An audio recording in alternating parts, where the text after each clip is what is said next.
та бүхэнд Apex Capital-ын зүгээс за алтны талаар судалгаа хүргэхэд бэлэн боллоо. За алт нь бол дэлхийн ихэнд хөрөнгө оруулалтын зах зээлд хамгийн аюулгүй эрсдэл багтай бүтээгдэхүүн гэж явагддаг. За тэгээд сүүлийн жилүүдэд нэлээд ханшийн савлгаа өндөртэй байна. Тэгээд сүүлийн 5 жилийн ханшийн талаар мэдээлэл өгөөч. За энэхүү чартан дээр ерөнхийдөө сүүлийн 5 жилийн алтны дундаж өгөөж бол S&P 500 индексийн дундаж өгөөжийг харьцуулсан байгаа тийм.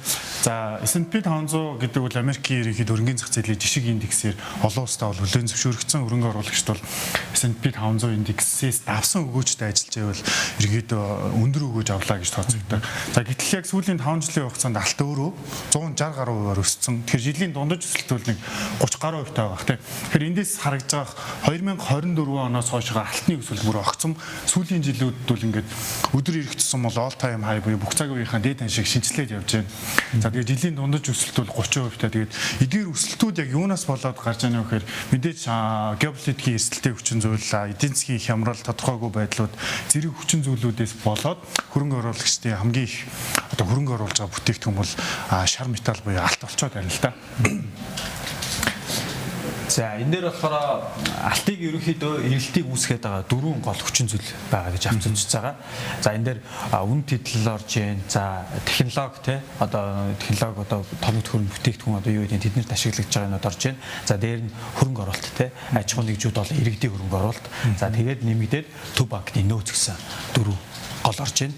За тэгээд өмнөх жилүүдийг харах юм бол нийт үн тэтгэл үн тэтгэлийн бүтээгдэхүүн үйлдвэрлэлээр дийлэнх эрэлт нь үүсгэгдэжсэн бол сүүлийн жилүүдийн хувьд эндээс харах юм бол хөрөнгө оруулалт жишээлбэл 24 оноос 25 оны хугацаанд ерөөд 2 дахин нэмэгдсэн байгаад байгаа. Тэгэхээр яг зах зээл дээр хүмүүс алтыг хөрөнгө оруулалт хэлбэрээр худалдаа авах. За магадгүй бит хэлбэрээр эсвэл биржээр арилжаалагддаг сан хэлбэрээр худалдаж авах нь бол нэлээд нэмэгдсэн үр дүн. Энд дээр бас нэг нэмээд хэлэхэд бол нэг 21 оноос хойшоо төв банкнуудын алт худалдаа авалт бол ер нь 2 дахин нэмэгдсэн байгаа шүү дээ тийм. Тэгэхээр энэний талаар бас дараагийн слайдн дээр үзэгчтэй мэдээлэл өгье. За сүүлийн 5 жилийн хугацаанд алтыг их хэмжээгээр авч байгаа топ 5 улсынд харагдаж байна. Бүгд найрамдах хятад бол ард улс бол 356.1 тонн алтыг бол сүүлийн 5 жилийн хугацаанд бол цуглуулсан байна гэсэн үг. Тэгэхээр энэ юутай холбоотой вэ гэхээр 2022 онд бол геополитикийн Орос Украиний мөргөлдөө зэргийн ажиллагаа гарсан гэж үздэг. Тэгээд түүнтэй холбоотойгоор Оросын олон улсад байгаа хөрөнгүүдийг маш их хэмжээнд зарцаасан. За үүний улмаас бол бусад улс орнууд бол ерөнхийдөө алтаар нөөц хэлбэрээр бол ер нь бол худалдаж авалт сонирхол илт нэмэгдээд ийм дүр зурагтай гарч байна гэсэн үг. За нөөц ярьсан дээр бас яг улс орнууд яг хэрэг хэмжээний алтны нөөц бүрдүүлээд байгаа. Тэн дээр яг ямар улсууд тэргүүлээд байгааг авч үзье. За энэ дээр болохоор хамгийн өндрийг болохоор Америкийн нэгдсэн улс 3100 орчим 8100 орчим тонноор бол тэргүүлж байгаа. За өнгөрсөн 25 оны 9 сард болохоор яг Америк улсын эзэмшиж байгаа нийт алтны валютын юу бол нөөц үнийн дүнгээр бол 1 тэрбум долларыг давсан. За яг одоогийн ханшаар тооцож үзэх юм бол 1.4 орчим тэрбум доллар. Өнөөдрийн арилжаалагж байгаа алтны үндэслэлтний ханшаар гэсэн үг шүү дээ. Ханшаар тооцож үзэхэд тийм гарч байгаа гэсэн. Тэгээ ерөнхийдөө 2 дугаар Германаас ерөнхийдөө 2 дахин өндөр нөөцтэй явж байна. Манай за тэгээд 25 онд ерөнхийдөө нөгөө алтны ханш бол нэлийн саварлаа шүү дээ тийм. Долларын индекс унлаа. Тэгээд энэ дээр голлох хүчин зүйлсүүд юу байсан талаар ярилцсан тийм. За 25 оноос 26 оны 1 сар хүртэл энэ хүү чартан дээр бол ерөнхийдөө алт болон доллартай холбоотой Америкийн эдийн засгийн холбоотой онцлог үйл явдлуудыг харуулсан байна. За мэдээж Дональд Трамп ерөнхийлөгч бол олон улсад бол тарифын бодлого баримталсан. За улмаар хөрөнгөний зах зээл дээр бол ойлгомжгүй тодорхойгүй байдал үүсээд маш их хэмжээний хүмүүс бол алтанд хөрөнгө оруулалт хийж эхэлсэн. За үүний дараагаар ерөнхийдөө Америкийн төв банк бас 2025 онд онцлог шийдвэрүүдийг гаргасан. Ерөнхийдөө 3 удаа дараалаад бодлогын хүүгээ буруулснаар ерөнхийдөө долларын сулрал нөгөө талдаа алтны үнийн өсөлтийг бол дэмжсэн дүр зурагтай. За мөн дээрээс нь ойрхон орнуудад бол геополитикийн уртцмал асуудал бол дахин өндөгдөж ерөнхийдөө алтны үнийн өсөлт бол сүүлийн жилүүдэд бол ингээд нэлээд өндөр өссөн. 5600 доллар дээр бол хамгийн дээд ханшаа шинжилсэн. За долларын индекс бол сүүлийн 5 жилийнхаа бас доогуур ханшин дээр бол арилжаалагдж байна гэсэн. За тэгээд 25-нд ер нь нэлээд өсөлттэй байгаад байгаа тайлбар маань. За тэгээд сүүлийн 1-7 хоногийн хугацаанд 20 гаруй орчим хувиар өсөөд одоо нэг буцаад нэг 5000 орчим дээр тогтворч чинь те. Энэ дүр зураг бас нэг 1900 одоо 70-аас 80 оны хооронд ажиглагдсан юм байгаа шүү дээ. Энэний талаар. За энэ чартн дээр болохоор ерөнхийдөө 79-с 80 оны алтны чарт харагдаж байна. За тэгээд тухайн үед юу болсон бэ гэхээр за геополитикийн эрсдэл байсан уу гэвэл байсан. За үүнтэй холбоотойгоор дэлхийд даяар газрын засны нийлүүлэлтийн хомсдол бий болоод дэлхийд даяарх инфляц нэмэгдсэн. Тэгэхээр тухайн үед Америкийн инфляц бол 79 оны сүүлэхэд бол 14.5% хүрээд за үүнтэй холбоотойгоор Төв банкны ерөнхийлөгч одоо хүчтэй арга хэмжээнүүд аваад бодлогын хөвөөр нэмэгдүүлсэн. 20 хүртэл хөвөөр нэмэгдүүлсэн байгаа. За үүнтэй холбоотойгоор алт маш богино хугацаанд буюу 7 хоногийн хугацаанд 21% унсан. Тэгэхээр 26 оны саяны өнгөрсөн 7 хоногт бол бас яг ийм адилхан дүр зураг зарлагдлаа шүү дээ, тий. За тэгээд $285 арилжаалагжсэн алт маань маш богино хугацаанд 200% өсөөд за тэгээд улмаар 7 хоногийн хугацаанд бол маш өндөр уналтыг үзүүлсэн. Тэгээд Төв банкны зүгээс бодлогын хүүгээ өндөр болгоод за тэгээд хүү өгдөг буюу одоо чинь хадгаламжийн хүү өсөж байгаа, засгийн газрын үн цаасны хүү өсөж байгаа. Улмаар хүн одоо заавал алтанд хөрөнгө оруулалт хийгээд түүний үнийн өсөлтөөс өгөөж хүртээд байхгүйгээр тогтвортой өгөөж хүртэж байгаа буюу хадгаламж бол засгийн газрын үн цаас руу хөрөнгө оруулалтууд хэмжээгээр гарсан. За улмаар бол алт богино хугацаанд олонсан. Бондуудын худалдаа авалтаас тухайн үед нэлээд хэмжээрч байсан.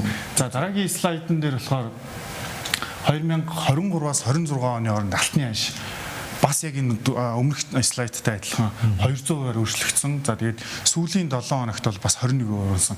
Энэ юутай холбоотой вэ гэхээр Төв банкны зүгээс 6 сард ерөнхийлөгчийн бүрэн эрхийн хугацаа дуусна. За тэгээд Америкийн ерөнхийлөгч Дональд Трамп бол өнгөрсөн 7 хоногт дараагийн ерөнхийлөгчдүүд болоо дэвшүүлж байгаа өөрийнхөө кандидатыг зарласан байгаа. Тэгээд тухайн хүний хувьд бол яг зах зээл дээр нэлээд тийм хатуу мөнгөний бодлого баримталтгаараа бас алтартай. Тийм тэгээд ерөнхийдөө Трампын засгийн газрын зүгээс энэ онд бодлогын хүүгээ бууруул гэж шахаж байгаа ч гэсэн ер нь Төв банкны ерөнхийлөгчийн хувьд үлдэж байгаа хугацаануудаа тийм магадгүй ерөнхийлөгчөөр сонгогдоод барих бодлого нь бол нэлээд хатуу байх магадлал бол нэлээд өндөр гэсэн үг тийм. Тэгэхээр түүнтэй холбоотойгоор алт бол маш богино хугацаанд ханшийн хэлбэлзэл үзүүлээд бол нэг 20 гаруй хувиараад унаад за өнөөдрийн байдлаар бол нэг 5000 орчим долларт арилжаалагч байна гэсэн үг. Тэгээд алтны одоо цаашид яах юм бэ гэж асуудаг. Тэгээд ер нь бол өсөх суур нөхцөл байдал бол одоо хүртэл байгаа да. Геополитикийн эрсдэл бол одоо бүр инх тайван тогтоод тийм болцсон уу гэвэл улсын яг шинжээчдийн зүгээс суур нөхцөл байдал бол алтыг бол урт хугацаанд өснө гэж нэлээд хараад байна. Яг нь сүүлийн одоо 7 хоногийн уналт ч юм уу те айгүй богино хугацаанд унчлаа штэ хэлбэлцэлээ. Өндөр болох нь томоохон тоглогч нар бас нэлээд тоглолт хийж байна. За зарим нэг одоо хөрөнгө оруулсан хүмүүс одоо ашгаа хэрэгжүүлээд одоо хүмүүс одоо аж ахуй нэгжүүд ч юм уу те ашгаа хэрэгжүүлээд гарч ийнэ гэдэг ч юм уу те.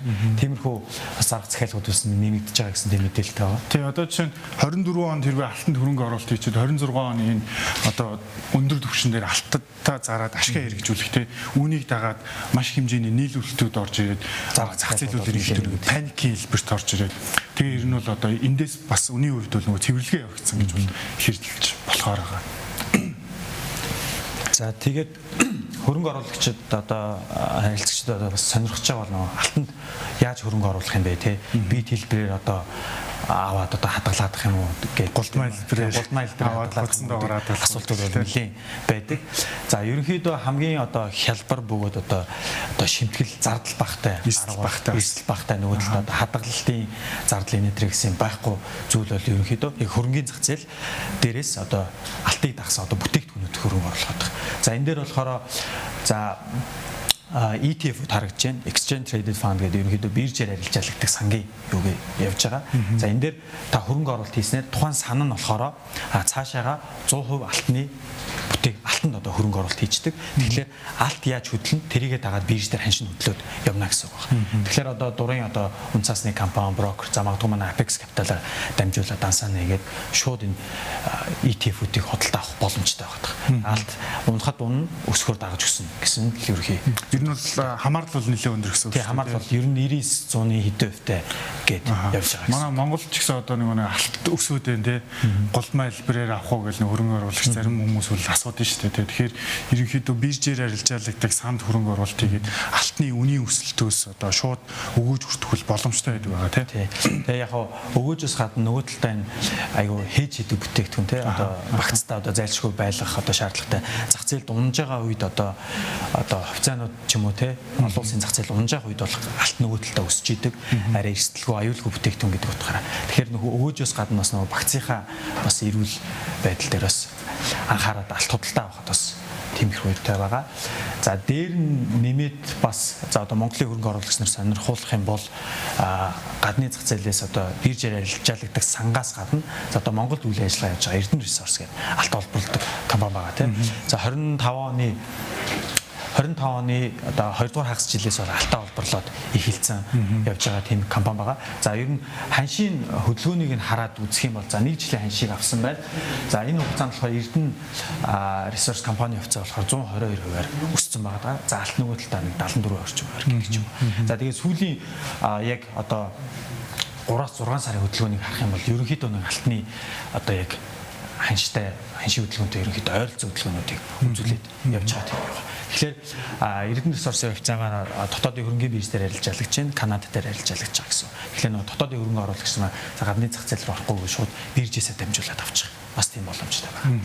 За тэгээ алт ер нь одоо ингээд 25-нд өсчлөө. За 26 он гараад тодорхой хэмжээнд бас уналт үзүүлээд нэлийн арилжаалагдаа явж байна л да. Тэгвэл яг 26 онд яг алт ямар хөө өсөлт үзүүлэх талаар олон улсын бас байгууллагууд таам гаргасан байгаа тийм. За томоохон банк санхүүгийн байгууллагууд бол алтны төлөвийг бол шинжилсэн байгаа. За тэгээд ер нь ихэнх нь бол одоогийн байгаа төвчнээс бол дандаа дээгүүр өөдрөгөөр төсөлсөн гэсэн үг тийм. Бидний хувьд ч гэсэн алтыг бол ер нь бол одоогийн байгаа эдийн засаг болон геополитикийн нөхцөл байдал дээр үндэслээд бас өөдрөгөөр төсөлж байгаа гэсэн үг. Ихэнх банк санхүүгийн байгууллагууд бол алт 2026 онд бол $6,000 хүрэх боломжтой гэж төсөлж байгаа. Тэгэхээр ахаад нэг бүх цаг үеийнхаа дээд ханшийг шийдэх тогтоох. Тийм. За орон зай гарч иж байгаа гэсэн.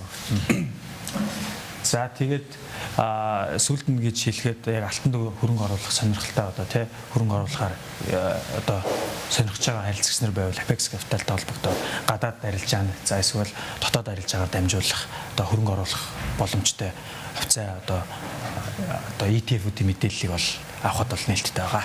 За баярлалаа. За баярлалаа.